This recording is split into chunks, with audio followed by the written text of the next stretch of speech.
Good morning, wrestling fans, and welcome to PWR today. It's February 15th, 2022. The man they call Meathead, the lovely Linda K. Linda, I feel bad that you weren't on the program yesterday because I would have let everybody know it was uncomfortable calling Matthew my wrestling lover. But, I mean, we're all wrestling lovers. We love wrestling. Right. And we're all on the same team here on Right. PWR Team today. wrestling lovers. Exactly. Yeah, we're all each other's wrestling lovers. It works not just on Valentine's Day yesterday, but every day. Well, we are definitely wrestling lovers. We love it's taken me years. I haven't called wrestling a professional sport in probably 30 years because I've never thought it was a sport because of the predetermined outcomes. But those boys and girls are definitely athletes. You know what? Wrestling is a sport because if you can have the NBA fixed, the NFL fixed, all that other good stuff fixed, you know what? Wrestling is as much a sport as anything else. Absolutely. Hey, let's talk about the sponsor real quick. I threw out one yesterday too. Wrestling is for lovers could be a brand new T-shirt from our favorite company, who's also the sponsor. That would be Collar and Elbow. I did hear you speak of that yesterday, Meathead, and you know, maybe for Valentine's next year, or wrestling is for lovers, and we're all wrestling lovers, right? Yep. Every day of the year, 365, 24 hours a day. So it could be potentially an upcoming t-shirt. So if you by chance want to see that t-shirt on your chest sometime in the future, you can go to collarandelbowbrand.com, check out the latest and greatest in wrestling street fashions, and to save a little cash, if you want to save 10% off your order, use promo code LindaK. That's LINDAKAY to save a little cash. And Meathead, this past weekend, I was, making my way through the Ohio Valley to the The Midwest. And Ville. yes, and I Were you had in on Versailles as well? Is that how you said the city? Versailles. Versailles. Versailles. Yes, so I was grateful and happy to ring announce a show in Versailles, Indiana, Southeast Indiana, this past Saturday, and it was called the Malice of Versailles. That's why I kept thinking it was Versailles. The Malice in Versailles. Well, I was, Versailles, play off the Palace of Versailles, but no, it is Yeah. Versailles. I made sure to get that right for the Sales? folks Okay. of Versailles. Very, very kind people. It was a awesome show. We had some great talent from throughout the Midwest, East Coast, from south part of the United States. But we also had, and you guys had mentioned, Carlito was our guest Did he of spit honor. in the face of anybody that he thought wasn't cool? No, but he did face Eric James, who's known as the one man boy band. Okay. He's out of New York, and there was a part where he, picked up an apple and ended up spitting it. And our friend Brandon Toll from Impact Wrestling, he was our guest referee, so that was awesome getting to work with Brandon as well. Yeah, so it ended up turning out Carlito still getting the win, and everybody going home happy. But it was a great show. Thank you, Logan from LCJR Promotions. Perhaps a future show later this year. I think I'll be back in Versailles. And back from the Ville as always from OVW at Tough Love. It was some tough love for Linda Kay, as I was hoping to be in that mixed tag match. I found my way into that game show that it was called the team mating show. Nice. So close, but no, our women's champ Freya Slaya came out and made sure to rid all of us out of the ring. And I had in my moment there where I hit the ropes and a little hurt, rolled out of the ring, and unfortunately I would not be Omar Amir's tag partner, but that's okay because it was a tremendous time at OVW as always. The crowd, I think, was pulling for you too. Matthew and I both watched it actually. It sounded like they were pulling for you to be in the match as well. That's great to hear. Yes, perhaps I'll be back in there. We shall see, Meathead. We shall see. All right, perfect. Well, hey, let's talk a little bit of news before we get into Raw from last night. First off, kind of sad news. WCW fans, SmackDown fans, he came over during the Invasion angle and worked with WWE after. Referee Mickey J has passed away, unfortunately, at the age of 59. Mickey J passed away from pneumonia after COVID-19. So Mickey J, he had a lot of good spots in that NWO when they were rising in WCW, where he kind of was, back and forth. He also was able to jump over when WWF bought WCW. He was a prominent featured role referee in SmackDown as well. I liked Mickey J. To be honest, I thought he had a good presence in there. My favorite was Brian Hildebrand because he had whenever there was a DQ or a ring the bell, this dude was shooting off. Ring the bell. But no, Mickey J. Unfortunately passing at the age of 59. Yeah. Brock Lesnar. I'm sorry. Did you want to speak on Mickey J? I was just gonna say, sad to hear about his passing. It's sad. Brock Lesnar was on the Pat McAfee show, and as we saw last night, Lesnar in the black T-shirt and the cowboy hat. Brock Lesnar's wearing that T-shirt and cowboy hat better than. I like this Brock Lesnar. We've called him Farmer Brock. He could be Cowboy Brock or Outback Brock. I mean, I don't know what we want to call him, but this Brock Lesnar absolutely just slays me. Wouldn't it be tremendous if every month he came out as a different oh gosh, I don't like he was cycling through gimmicks? Yeah, or occupations or something of that sort. I mean, he was Farmer Brock and now he's Cowboy Brock, or I guess we can maybe call him that. But if he's I don't know, throwback to Isaac Yankem, he's gonna be Dentist Brock, or that'd be great. Taxman, IRS, so it would be the Taxman Brock come April. I don't know, but Brock Lesnar. He could be Duke the Dumpster Brock. Rosie, yes. Yeah. Wow. Yeah. But yeah, as you said, this is the best Brock that we are getting, at least entertainment wise. We know he can still slay in the ring as well. We'll get to see what happens at the Chamber this weekend, but this new Brock, he doesn't, we've touched on this, you and Matthew has touched on this. He had Paul Heyman in the past to be his talking piece, but he does not need one right now. He is great on his own and highly, highly entertaining. A couple highlights off of the interview that he had with Pat McAfee. Lesnar puts over McAfee and says, look, his color commentary right now is making SmackDown. McAfee is just killing it. And then during this whole thing, Brock's sitting in a great, chair, right? And he's got this table holding up the microphone. Brock gets excited and breaks the damn table. Oh, man. He's been breaking a lot of tables lately. Throwing people on there.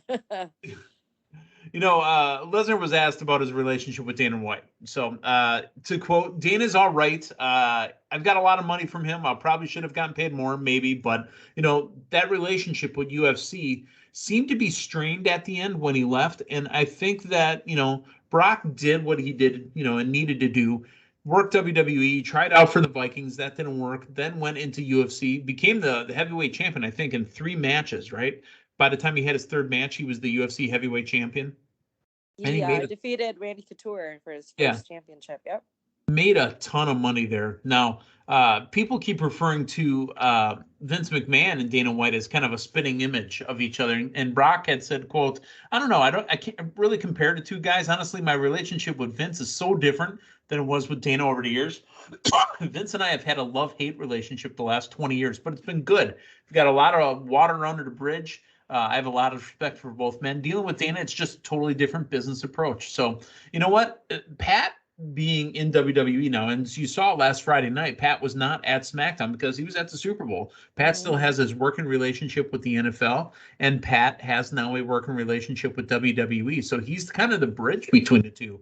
And to have a guy like Lesnar on, because, we go to the Pat McAfee show to hear what Aaron Rodgers was going to say every week. Right.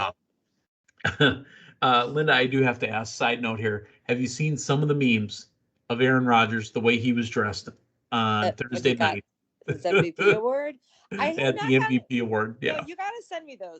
I did not get a chance this past week. I did a lot of driving. And he looks like Michael Scott when he got hired at Dunder Mifflin, being handed the job by Ed Truck. I can see that now. I picture the face. No, which is ironic. Aaron Rodgers has been on The Office for 2 episodes. Oh, comes full circle. Yeah, he was on the final 2 episodes of The Office on a fake music singing contest as one of the judges. So, yeah, you have to send me the memes. I saw what he was wearing. I saw his look, but I did not see the meme. So it'll give me a good chuckle. Make sure to send some my way. All right. One more thing before we get to Raw here. Matt Cardona, by the way, the new NWA heavyweight champion, says the locker room was disrespectful towards him. Matt Cardona, formerly known as Zack Ryder, woo, woo, woo, you know it, in WWE, has built an entire new career since leaving the WWE. And this guy is absolute fire right now. Oh, absolutely. He is everywhere. He's racking in the titles. He's definitely, is he more successful now Way when he more was at successful. WWE? Way, Yeah, I mean, no. I was just gonna say, like, comparing, like, I mean, I agree, but, like, is he? You know what I mean? I'm just kind of like, is he, like, monetarily, or just getting himself to the top in every promotion he touches? I mean, that's amazing. Good for Matt. That is tremendous.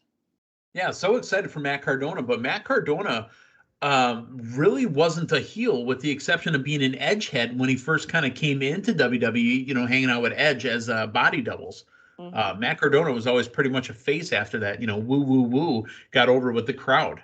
But Matt Cardona has changed everything about himself. And I mean, this guy is a star now.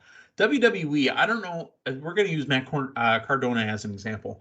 I don't know if they watch what happens with the guys when they let them go and they're out, working independents and doing whatever. Do they not see that these guys are like proven commodities? Right. I mean, I mean, would we ever know if behind the scenes, if there's, a more of an immediate reach back to anybody that has been released as of late versus, down the line, with the exception of Mickey James with the Rumble, that was something different. Yeah. But yeah, I think that you got was to believe. payback for the garbage bag. I did see the picture, or is it Nick Khan's response back about the garbage bag incident to her that came out this week, I think. Perhaps. But you got to believe that there are some eyes looking at seeing the success of those released, and is there a way to bring them back, or is there a way to use that model to clear them back in, or to kind of use toward another person coming in? I don't know. Now, Matt Cardona's been on Busted Open Radio a handful of times, and in some of the interviews, he's asked the question, if WWE knocks on the door, would you come back? And he says, you know what? I'll never say never, but if they tell me I can't do the things I'm doing now, like the podcasting and, the little, extra stuff he does on the side, he's going to Right. thankfully say, no thanks. And that's really kind of the thing where WWE wants to control your narrative, pun intended, by the way, wants to control your narrative. And a lot of these guys that have been released from the Giants, from WWE, are out there doing their own thing and Right. getting themselves over. Absolutely. Prime example there at Cardona. All right, let's get into Raw last night, Linda. We both watched, and I'm not a huge fan. Raw, by the way, let me start. Raw was a fun show. I had fun watching it. However, to start the show, I'm not a huge fan of, when you have these big mega competitor matches, when one of them comes out and then they all come out one at a time. Because once the second one comes out, it's predictable. All right, when is this one coming out? When is this one coming out? When is this one coming out? With the exception of the last one. Ladies and gentlemen, this guy had a black t-shirt on, a big cowboy hat, 10-gallon probably, and what was that jacket he was wearing? Like was it sheep? Like it was flea? I mean, what was it? It was like he made it on the farm himself. Oh, maybe he did. Maybe he did. I liked when he came into the ring. We're talking Brock Lesnar, folks. I like when he came into the ring, looked around, and he saw Austin Theory, and he took his jacket off and just put it on him. Here, wear my cowboy hat too.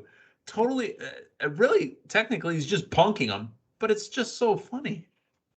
Yeah, I thought he was going to put it over his face or his head, which would have been even crazier. But yeah, no, he obviously had more interaction with Austin Theory, but yeah, highly entertaining. Who knew he was this funny? And let's talk about our boy Riddle coming out in his toga. Oh, yes. Riddle's hair was permed. Did you see the other side? Not the side that we kept seeing on his right half, but on his left half. He had like that, again, Linda, I'm not a woman, so I don't know what it's called, but where they kind of crinkle perm it or crinkle Crimp. underneath. Crimp, is that what it's called? I really well, don't know. I do remember the hair tool of the 80s and 90s called, a crimper, but I know nowadays you can use a beach waver or type of curling iron, but no, crimp would be the correct term. At least what I'm envisioning as well. That was on the left side of Riddle's head. Yeah. I mean, because folks that haven't seen me recently, or I mean, that just listen to the audio that have never seen me, my hair has never gone past a quarter of an inch off the top of my head, ever. So, I mean, that's just something I don't do. Can you remember me having long hair? I know you can't. I don't think you've ever known me with long hair. No, No? I haven't seen a picture or. There's pictures out there of me when I was 16 with a big afro mullet and just a almost Riddle-esque look. Whoa. That's what I looked like when I was 16. Oh. Did you also have on Broga? No, but it was the 80s, so I mean, I wore a lot of weird stuff. Animal House. Yeah. No, but the toga looked cool. This is a setup, obviously, for the big main event this Saturday at Elimination Chamber with those 6 competitors. The Street Profits and the Dirty Dogs. What an amazing match again, with the big high-flying spots. Now, the big news in this match is our guy from Milwaukee, Wisconsin, Tommaso Ciampa, at commentary. Right. It is that tease of what could happen possibly at Stand and Deliver or maybe just sooner on NXT. But tonight we've got Valentine's Day Massacre. But is it already officially announced, a match between Tommaso and Dolph? No, but we might have interaction. They might be rumbling. Yeah, I definitely expect to see Dolph back at NXT tonight. I'm liking this. I liked how it started last week on NXT. I think this can be something that can be continued a little further along, perhaps, to Stand and Deliver. Nice again seeing some hometown love. Tommaso there at ringside, but it was nice seeing a fresh face. I mean, I shouldn't say fresh. It's not a fresh face, but on Raw, we haven't seen Tommaso Ciampa on Raw because I think the only time he ever got called up, him and Gargano were working SmackDown. Yeah, so that's what I meant when I said a fresh face. But it wasn't just him in the Something audience. different. Like when they had Grayson Waller on. Like, no, he was at commentary helping tell the story of what we might get with Dolph, and obviously they had that interaction at ringside as well. So we go backstage for the toga party. Carmella, oh my. Zelina, oh my. Women, you look beautiful, absolutely stunning. Why is Apollo and Aziz there? They wanted to partake in the fraternity type activities, as we would see later on. That was interesting, though. I mean, I know you can throw some heels in at that party, but I didn't realize there were such partiers that they wanted to. Well, Zelina thought the party was for her, that's why right. Carmella was there too. Mm-hmm. Orton is backstage somewhere else as Kevin comes up and interviews him, and they ask, "Why aren't you there?" And you can see that Orton is doing the interview and looking over the TV, going, "Oh, come on, man." Is Randy Orton going to put on the toga? I mean, that's kind of the theme all night. It ends up not happening. Spoiler alert, but Randy Orton is getting ready for a match with Seth Rollins. And I thought this was masterful booking because if Randy Orton didn't have a main event match, there would have been no reason for him not to be with Riddle. Right. Yeah. So kind of holding the book in the back, he had to have something else that he was preparing for, so he didn't have to wear the toga. Mm-hmm. Or drink what was in the red Solo cup as well. Right. Hey, that's why the Street Profits were back there because, it was red Solos. Mm-hmm. The Rocky Johnson video package, we saw it on SmackDown. We got to see it again last night. I could watch that 5 more times. Yeah. Because having Rock talk about and his young son Dewey, oh man, I love me some young Rock. Mm-hmm. Yeah, I definitely thought about the show as well, and just how he told that story in that clip, saying, and then they had a child, me, Dewey, like that was had just a child named Dewey, touching. and we make fun of Goldberg and the baby in his bicep. That picture was Rocky Johnson holding Dewey in his hand. Mm-hmm. So maybe we should stop picking on Goldberg. All right, Damian Priest and AJ Styles for the United States Championship. We were curious. I mean, the way Damian Priest has been going, is he going to have to drop this to AJ Styles? Not at all. Damian Priest came out and looked strong against AJ Styles with the win. And a clean win. Yep. And like a great match between the two of them again. Handshake at the end too. Yes, that too. So I feel that kind of closes that door, that chapter between the two of them right now. I mean, perhaps in the future we could see them down the line, sure. But this, you kind of made me thought that as well. He might get that win because I'm just kind of shooting back to the opening promo where AJ Styles did mention that he too could be a double champion. Yep. It didn't happen, but that's all right because. By the way, he said Riddle looked cool in his toga, so that means AJ Styles 100% face now. Yeah, it would have been great to see AJ Styles in a toga and back. He could do it. I mean, remember Prince AJ in TNA. See? Omos took on Shelton Benjamin and Cedric Alexander handicap match. I hated this match. Hated it. Because we know we need Omos to go through one and sometimes two-person teams, right? Mm-hmm. They couldn't bring up somebody else. Because now if you expect me to ever care about Shelton Benjamin and Cedric Alexander, it's not going to happen. Yeah, they brought them back as a Hurt Business. And they're nothing right now. Nothing. They could have still been a part of this whole almighty Bobby Lashley era as well. Instead, they had Bobby say, no, I don't need you, and beat them up. So it's like, I don't know. I was happy that they were back as a Hurt Business, but... Yeah, but they trashed them. Yeah. Okay. We've been going all throughout the night, with the different segments, and we know it's Valentine's Day. 24/7 champion Dana Brooke gave Reggie a kiss last week, right? But friend zoned him right at the end. Reggie ain't having it. Reggie's like, all right, you kissed me. Are we getting down or what? I mean, he said it politely. He didn't say it like I just did. But it's like, okay, Dana, we getting down? What are we doing? And she goes, you're my best friend. Ugh. No, not having it. I absolutely loved Tozawa and Tamina on a date. Yeah. That was more comedy than actually the rest of the segment. Because Tamina was dolled up, right? It didn't look like normal Tamina. Yeah. Like, we're not here to eat. That was cool. He was like, so what are we having? What's that? When Tozawa said, so what are we having? Yeah, exactly. Yeah, that was great. So great, let Tamina show another side of her. She's known as, nothing meaner than Tamina, but in this nothing sweeter than Tamina now because she's out on a date with Tozawa. Right. But this whole bit with her, chasing after the title, from Dana, we're getting to see another side of her, and it's a funnier side having her with Tozawa and R-Truth. I know it's for the 24/7 title, but it's again entertaining. That's what. So let's finish out this thread. I mean, no, like I said, it sprinkles throughout the night. Let's go to the end. She kissed him again. Reggie's like, seriously, come on now. What are we doing? Oh, we're just friends. And we're going to stay friends. I don't want to go any further. Sorry if I misled you. Reggie wasn't having it. Rolled her up. 1, 2, 3. New 24/7 champion, Reggie. We knew this was coming one day, but the fact that they built it into Valentine's Day and the whole... I was okay with it. It was kind of fun. Absolutely. And we always wondered, the rules, why is he not going after her right off the bat? Right. Why is, so this makes sense. Now, that's what happens when you friend zone them, and you got to pay the bill. Oh, yes. That made it even better. Absolutely happy with it. I thought it was pretty well done. I didn't like some of the other stuff, the last few weeks, but last night's, I enjoyed it. Yeah. Let's talk Becky Lynch and let's talk Lita.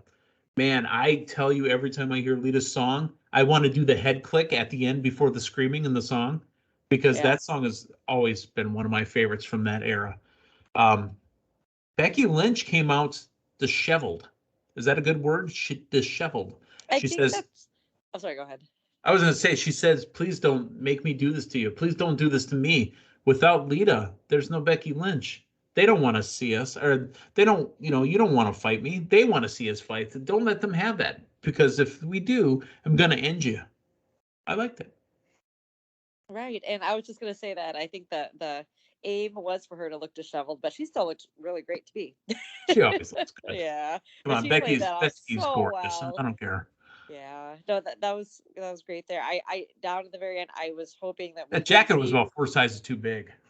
Yeah, well, yeah, but in the end of that segment, I was just hoping that they both do sign that contract. I mean, obviously, Elimination Chambers this weekend, I get that, but sometimes those well, most of the times the contract signings don't exactly go as planned. But we did get both signatures, and Lita came off looking stronger on top. And I might add, Lita did say that she didn't come this way just for one match. She's got Came another for a run in her. We knew championship that, run. but Yeah, she just told the world. that's Awesome. right. I'm excited. Let's go, Mama. Let's go. Yeah. All right. The women's gauntlet match. The winner of this gauntlet is going to come in last at the Elimination Chamber. It's like winning number 30 for the Royal Rumble. And it starts off with Nikki ASH and Rhea Ripley. I thought we were done, but it's okay. It's a gauntlet. Rhea's going to go right through her. Here comes Liv Morgan. Rhea's going to go right through her. Here comes Mountain Dew Drop. Going to go right through her. Here comes Bianca Belair. Wah, wah, wah. She lasted, Rhea Ripley did, over 40 minutes in this gauntlet match. And that was two things. One, she's not winning the Elimination Chamber on Sunday because she just got featured on Raw. And two, it was to make sure that Bianca Belair looked strong too. Again, good booking. You gave Rhea a spot, kind of like the Rumble, where there's always 4 or 5 different things to do in there. Mm-hmm. Rhea looked strong throughout this whole gauntlet. And then Bianca Belair looked strong because she beat somebody that had just went through 4 other people. Yeah, but this is kind of reminiscent to last year's Rumble when it came down to 2 of them. Yeah. I went again a handshake and congratulations at the end too. I appreciate that. Yeah, but yeah, we love Rhea Ripley here, and I want to see her get to that title scene a little bit more. Once again, like I know she's been teetering along that. Is it going to happen? Is she going to win the Rumble, or will she get another title shot from Charlotte or even Becky? But we never know what could happen at the Chamber. But yeah, I do feel that she did get this spotlight on Raw last night. That she'll have a great outing at the Chamber, no doubt. But not sure if she'll get to the very end, especially with us finding out who that secret participant is. Yeah, we'll get there in a second. Alpha Academy and the Mysterios. This was a lot, right? Afterwards, when the Alpha Academy wins, after the match, Gable and Otis head up the ramp, celebrate as the music hits. Maurice enters the ring, distracts the Mysterios as they recover. Miz hits the Skull Crushing finale. Liz. I was going to say Linda, but then I saw Miz. So Linda, you had wanted Ray to participate in the Elimination Chamber. Well, he's not going to be in the match, but he's going to be at the pay-per-view. Hallelujah. Get some points here for Team Longtime since we can no longer make changes. No, as you know, I made a change right before the Rumble in hopes, knowing that our rosters would lock at the end of the Rumble. And I had high hopes that Rey Mysterio would be in the Elimination Chamber. He obviously is not. However, we have that. He's at the pay-per-view. Yes. That's great. Okay, let's talk about somebody that's going to be in that chamber that wasn't announced before. There was a mystery opponent for the women's side of the Elimination Chamber. We've seen Alexa Bliss go through all the weeks with her therapist. Well, she gets Lily to shake the therapist's hand. Bliss goes to leave, stops and tells Lily that apparently she's cured, laughs, and she goes to the elimination match. She said, you know what? I'm going to go, I think. There's an open spot in that match. I think it should be in a match. Hallelujah. The man they call Meathead and the team they call Meatheads has another participant in that Elimination Chamber match this Saturday. Right.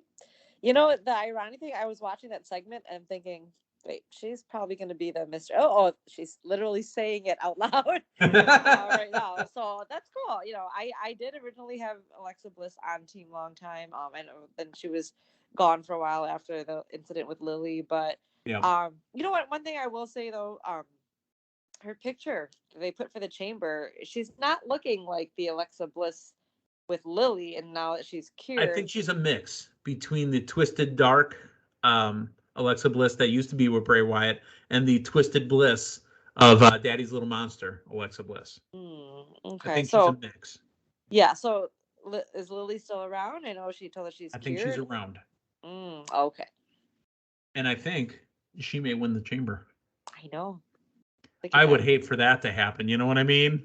That'd Matthew Thomas, I hope you're listening. I could have Seth Rollins win the men's side. I could have Alexa Bliss win the women's side.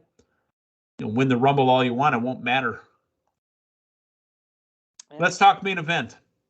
Seth Rollins, Randy Orton. Randy hits the RKO, but the second he hit the RKO, and by the way, you can tell these guys are pros. This was a Big Four pay-per-view main event that was on Raw last night, folks. The second Randy hits the RKO on Seth Rollins, Alpha Academy music comes out, distracts him, and then Riddle tries to come down to his aid, and Orton joins the brawl, but back in the ring, Rollins hits the curb stomp for the win. Yeah. Yeah. It was nice to see Riddle coming out to try to save Randy as well, but Randy, I'm coming. Right. No, I mean, again, a stellar match. Obviously, you're going to get a tremendous match with Seth freaking Rollins and Randy Orton. Yeah. And you can tell that they're such pros and they've worked together so long. That match was fast. I mean, The moves they were hitting, there was no wasted motion there at all. Right. And with Raw ending that way, it's making Seth Rollins look very strong going into the chamber as well. Yeah. I mean, there's all the other matches that were confirmed and announced for it as well. And then we're running through the card. I'm like, this is going to be a great pay-per-view. Well, looking really forward to the Saudis pay enough for it. So yeah. So we've got that big show coming up. We'll have a rundown on it Friday morning because the show is Saturday, 12 Eastern, 11 a.m. Central on the Peacock Network, which, Linda, I tweeted to you, or I texted you and Matthew. Finally, the man they call Meathead now gets the Peacock for free. I was tired of paying for it. There's cable companies out there that are providing Peacock for free for a year. Finally, I got them to figure it out, and I no longer have to pay for it. That is tremendous. I mean, if you're going to give it away for free, the man they call Meathead wants it. If it's free, it's me. Give it away, give it away, give it away now. Yeah, what you got to give it to your mama. All right.